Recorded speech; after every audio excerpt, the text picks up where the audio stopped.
Good morning. Welcome to Time in His Word. 4th of July, Independence Day, the day our nation was born. A lot of lives were given for us to be able to enjoy this day and to call ourselves a great nation. I'm going to use a verse this morning that's popular, that we hear many times said at a soldier's funeral. That's John 15, verse 13. Greater love has no one than this, that one laid down his life for his friends. So we can think back, and history has told us and showed us the Revolutionary War and the lives that were lost on both sides. Those to defend and make ourselves independent from England, and in England trying to keep us as their colony, and it just didn't quite work out that way. And that's a great nation was born. And the sad thing is, we've gotten away from the basics that made this nation great. All of our laws and the men who founded this nation were Christian men, and they built our nation on the Ten Commandments. As you know, and we can look in our laws and we can see that that's the basis for our nation and how we came to be. And we've gotten away from that. But I don't want to get into that. That's political. That's just a little bit of thought from my side.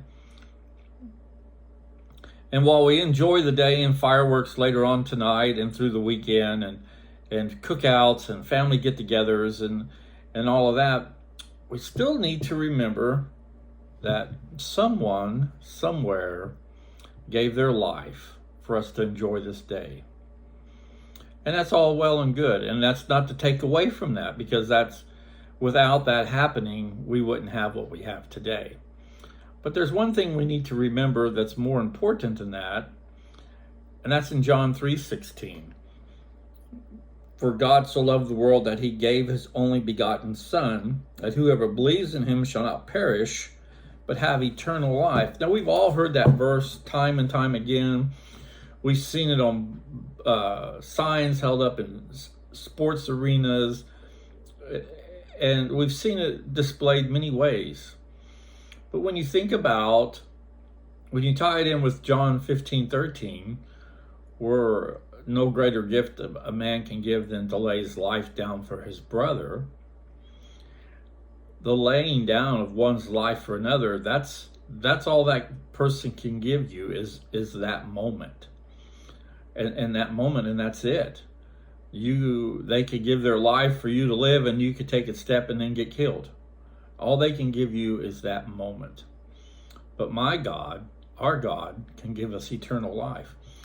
And to follow on with that verse that usually doesn't get mentioned very often is verse 17 and 18, which is just as equally, if not more important than John 3:16. Verse 17 says, for God did not send the Son into the world to judge the world, but the world might be saved through him. So God's going to give us eternal life, and he's going to tell us that Jesus came not to judge the world, but to save the world. So he's going to give us more than what our brother who gave his life for us to have that next moment. Jesus is going to give us eternal life. So think about that. John 15:13 is going to give us one more breath to breathe. And that's all that brother given of his life can give us, is just our next breath. We don't know what's going to happen next. But John 3:16 is going to give us eternal life. And 17 tells us that God came not to judge the world, but to save the world. And 18, he says, he who believes in him is not judged. He who does not believe has been judged already, because he has not believed in the name of the only begotten Son. So as we enjoy this weekend, the festivities of celebrating the birthday of our nation, think about all the lives that were given for us to enjoy this day. Lives that couldn't give eternal life, but could give a moment. And then think about the gift that our Father gave. He not only gave us the next moment, but he gave us eternal life. And all we merely have to do is believe in him. He didn't come to judge the world, as verse 17 tells us. He didn't. For God did not send the Son into the world to judge the world, but that the world might be saved through him. So he's given us hope, and he's given us a way to enjoy eternal life. So as we go through the weekend and enjoy the weekend, let's take a moment and think about the people who allowed this weekend to happen.